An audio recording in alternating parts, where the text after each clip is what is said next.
Greetings from San Pedro, where the summit is about to start, but I have taken time out to report to you on Cabinet's first retreat, which took place last week.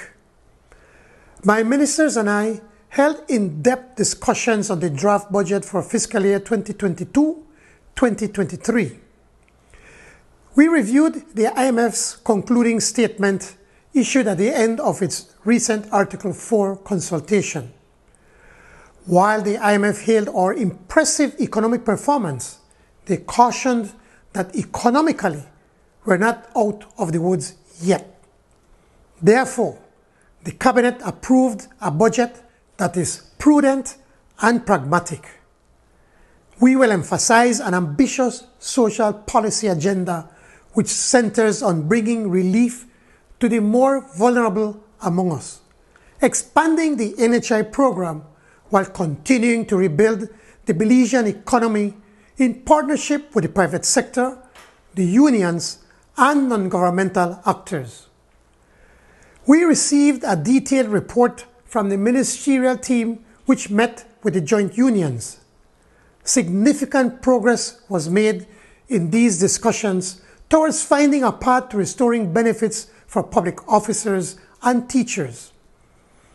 After careful deliberation, Cabinet has settled our position on these matters, and we will inform the unions of the elements of that position, which includes much-needed pension reform.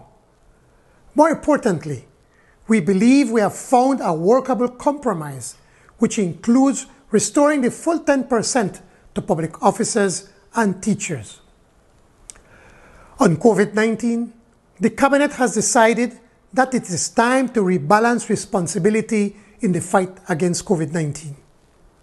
For some 2 years, the government has responded to the pandemic by embarking on a massive public health campaign, securing hundreds of thousands of vaccines, heavily imposing restrictions on personal freedoms, and curtailing social and economic activities.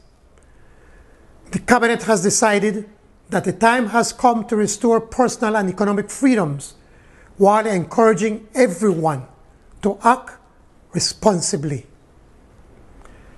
Effective 1st March, the curfew will be lifted. The Minister of Health will provide more details of the process by which we will lift all measures during the month of March as we move towards normalcy on 1st April 2022. We continue to urge Belizeans to get vaccinated, and for those who have not yet been boosted, we urge you to do so. My Cabinet recognizes that there is a pressing need to address social issues, such as the rising cost of living increases. While price increases are due largely to external factors, we believe that there are steps that can be taken by government to ease the hardship. We are actively reviewing the basket of goods on which tax relief can be granted. We'll vigorously increase enforcement of price controls and adopt measures to curb price gouging.